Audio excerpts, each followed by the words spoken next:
Chapter 13. Hangover. I wake up with the first rays of sun filtering through the half-open curtain.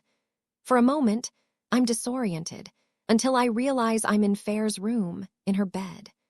She's still sleeping deeply beside me, her face serene and vulnerable in the soft morning light, a very different version of the confident choreographer from the night before. I observe her for a few moments, feeling a complex mixture of emotions. Affection, certainly, for this friend who has always been by my side. Gratitude for the way she guided me through experiences I would never have sought on my own. And also a growing regret, a guilt that begins to form at the edges of my consciousness. How much craziness we did last night, I think, a hesitant smile forming on my lips as memories return in vivid flashes. There is regret, yes, not necessarily for the experiences themselves, but for the reason that led me to them. The image of Pedro with someone else, an image that now seems distant and unreal in the morning light. I slide carefully out of the bed, trying not to wake her. I find a large t-shirt, probably Arter's, thrown on the floor and put it on. In the kitchen, I prepare strong coffee and toast with jam, arranging everything on a tray with a flower I pick from the small vase on the windowsill. A small kindness for the friend who, despite everything, was just trying to help me overcome a betrayal. When I enter the room again, Fair is beginning to wake up, her eyes still heavy with sleep and probably a hangover. I smile seeing her confused expression upon noticing the tray in my hands. "Good morning, Sleeping Beauty," I say, placing the tray on the edge of the bed. Fair looks at the breakfast, then at me, her eyes dramatically widening.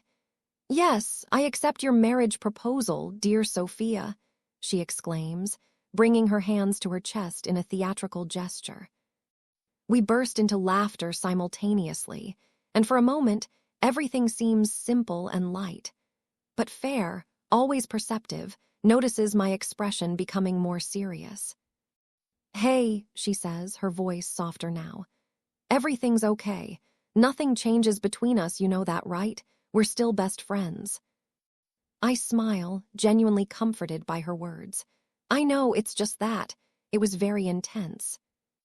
"It was," she agrees, taking a piece of toast. "If it makes you feel better, you did very well for a beginner." "I don't know if that makes me feel better or worse," I respond, laughing. But the laugh soon gives way to a more somber expression. "Fair, what if this ruins our friendship?" Fair stops chewing, studying my face.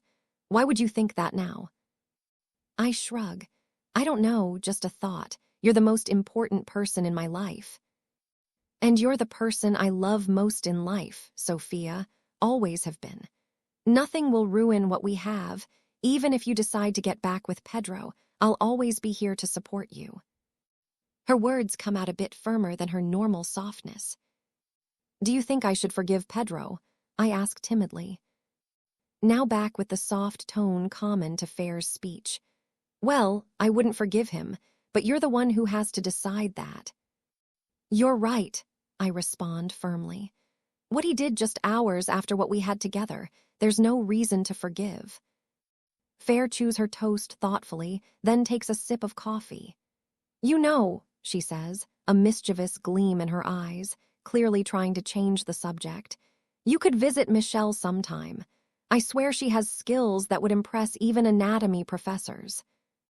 I look at her feeling a wave of discomfort. "I don't think that would be good," I respond honestly. "I've never felt attraction to girls, you know. I think what we do, well, it was good because you're my best friend. It's such a deep intimacy that it feels like we're just playing somehow. It's liberating, it's special, but..." I hesitate, searching for the right words. "In the end, I think I miss a man, you know." "I know," Fair responds with a mischievous smile. "You rascal, you miss substance asterisk, right?" "Stop," I exclaim, feeling my face burn. "It's not just that. I can't explain it properly." "Relax, I understand," she says, more serious now. "Sexuality is a spectrum. You can have fun with a woman with me and still prefer men. That's okay." I feel relieved by her understanding. Fair has always had this ability to normalize any situation, no matter how complex. So, she continues, a smile slowly forming. My friend Arter, he's not exclusive, you know. If you want to borrow him, I'll lend him. My God, I respond, unable to contain the heat that rises up my neck at the memory of the previous night. You can't treat him like an object. He must have feelings. He's very okay with that, believe me, Fair affirms, laughing. But seriously, he's a nice guy. I'll leave him for you. She studies my face for a moment, her eyes suddenly perceptive. There's still a Pedro in that head of yours, isn't there? I sigh, grabbing a pillow and hugging it against my chest. More or less, I don't know what I'm feeling. Yesterday was wonderful. These last few months have been incredible. I've had more experiences, more discoveries than in my entire life. Yesterday, you seemed to be enjoying it quite a bit, Fair comments with a suggestive smile. It was the peak, I confess, feeling my face heat up. I've never felt anything like it, one moment of pleasure after another. I think I could get used to experiences like that. Fair laughs, but there's a deeper understanding in her eyes. But you'd prefer it to be with Pedro. I nod my head timidly. It was the truth, as contradictory as it might seem after everything that had happened. I think I still love him, Fair, despite everything. There's nothing wrong with that, she assures me, squeezing my hand. The heart wants what the heart wants, even when the head or the body has other ideas.